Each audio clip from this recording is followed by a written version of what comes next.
menyelesaikan hidup kita yang lama, dan kita sedang bergerak ke tahap berikutnya, tahap di mana kita akan seberangi sungai Yordan, tahap di mana kita akan mulai masuk tanah perjanjian, tahap di mana kita akan mulai merobohkan tembok Yeriko, mengalahkan orang Ai, menghadapi orang Gibeon, menghadapi 31 raja-raja yang ada di tanah Kanaan.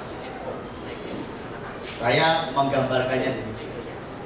Nah, pagi ini, nanti tanggal 17 Januari, kita akan bahas lebih banyak.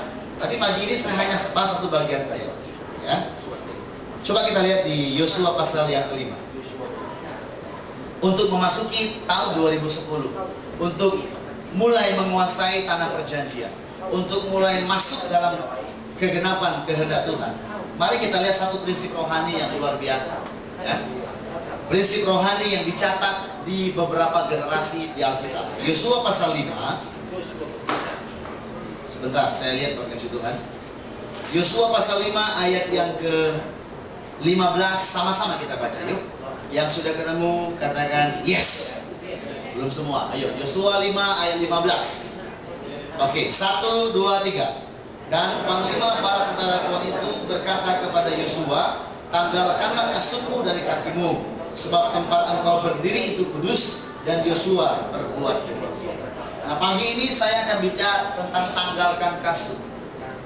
Salah satu hal yang dilakukan Yosua yang melambangkan kita orang percaya, waktu dia akan masuk ke tanah perjanjian, Tuhan minta dia tanggalkan kasut.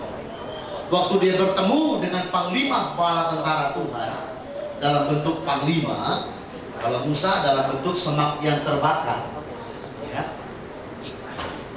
Tuhan bilang tanggalkan kasut.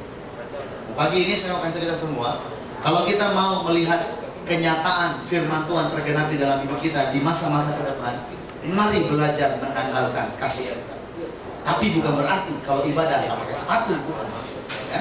Jadi ini makna rohani. Coba kasih tahu kiri kanan, belajar ya tanggalkan kasutmu. Ngomongnya serius, jangan senyum. Bilang, ya? Dengan mimik yang serius. Ya? Learn to take off your shoes. Nah, kira-kira begitu bahasa Inggrisnya mungkin ya. Haleluya.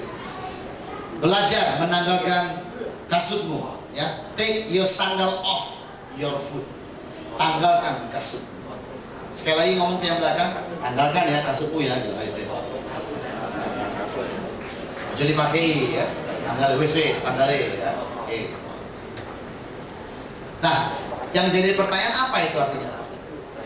Ya, sebelum kita bahas lebih lanjut, pengalaman ini juga dialami oleh Musa. Nah, kita lihat sama-sama ya. Keluaran pasal yang ke-3. Ayo. Kita pindah sekarang di Keluaran pasal yang ke-3. Ayat yang ke-5. Keluaran 3 ayat yang ke-5. Bersama-sama kita akan baca dengan suara yang jelas. Yang sudah ketemu sama-sama baca 1, 2, 3. Lalu ia berfirman, janganlah datang dekat-dekat. Tanggalkanlah kasutmu dari kakimu, sebab tempat di mana engkau berdiri itu adalah tanah yang kudus. Pengalaman yang dialami oleh Musa sebelumnya, could be like 50 years ago, 50 years before Joshua, itu dialami kembali oleh Yosua. Nah, kalau Tuhan mengulangi sesuatu itu beberapa kali, artinya ada satu yang menarik. Amin. Ada satu prinsip yang bisa kita pelajari. Bahkan kalau Bapak Ibu pelajari, Pak, itu kan perjanjian lama, perjanjian baru gimana Pak? Perjanjian baru juga mencatat. Saya mau tanya Bapak Ibu, masih ingat cerita anaknya yang hilang? Masih ingat cerita anaknya yang hilang? Ya ingat dalam begini. Masih ingat gitu? Oke, banyak ingat ya. Yang gak ingat, belajar tolong ingat. Setelah anak itu mengakui keberadaannya sengsara, apa yang dilakukan oleh anak yang hilang, anak si bungsu? Dia buat keputusan yang penting. Nah, hari ini kita mesti buat keputusan yang penting. Katakan keputusan yang penting. Great decision, not only important, great decision. Keputusan yang hebat. Ya, setelah dia menyadari keadaan yang tidak berdaya, yang tadinya berada sehingga sekarang tidak menjadi ada, ya, dia putuskan demikian. Oke, I'll go back to my father's house. Saya akan kembali ke rumah bapak. Dia mulai berjalan. Nah, saya mau tanya, bapaknya bagaimana sikapnya? Halo? Dari jauh bapaknya melihat, from the far side, bapaknya lihat. Kalau dulu begini Pak, kalau sekarang begini. Ya, atau pakai kamera besar gitu ya. Dari jauh banyak bapak yang lari sambut dia.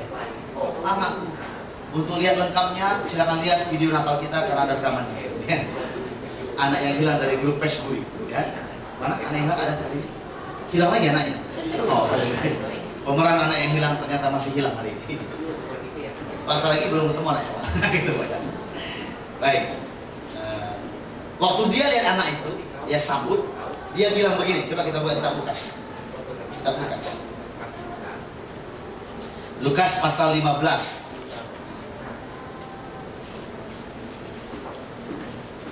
Ayat 20 dia bilang begini ya, Lukas 15 ayat 20. Maka bangkitlah ia, anak bungsu itu yang lari, dan pergi kepada bapaknya.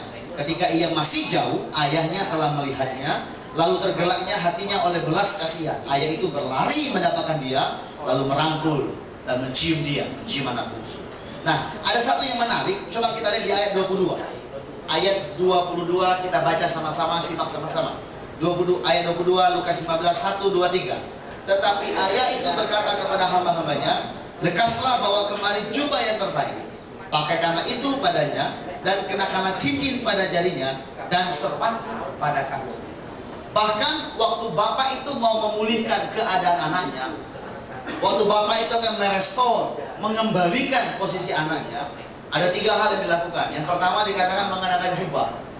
Masih ingat Yusuf diberikan jubah oleh bapaknya Yakub, masih ingat ceritanya?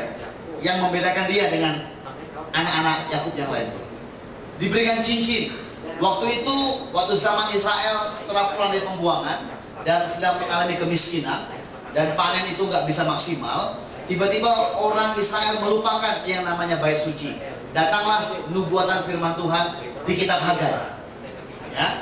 Nah, puji Tuhan, bupatinya waktu itu, bupati itu adalah yang pegang otoritas, the mayor-nya, wali kotanya, wali kota daripada Yerusalem, itu namanya Zerubbabel bin Shealtiel, seorang yang cinta Tuhan.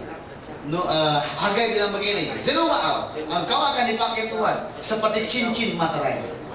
Kalau Bapak Ibu suka nonton film Kolosal, kalau raja tulis surat, dia akan tutup amplopnya, kemudian bagaimana cara dia mensil amplopnya? Pakai cincin, ada karet rambut ditempelkan, kemudian cincinnya dipres sebagai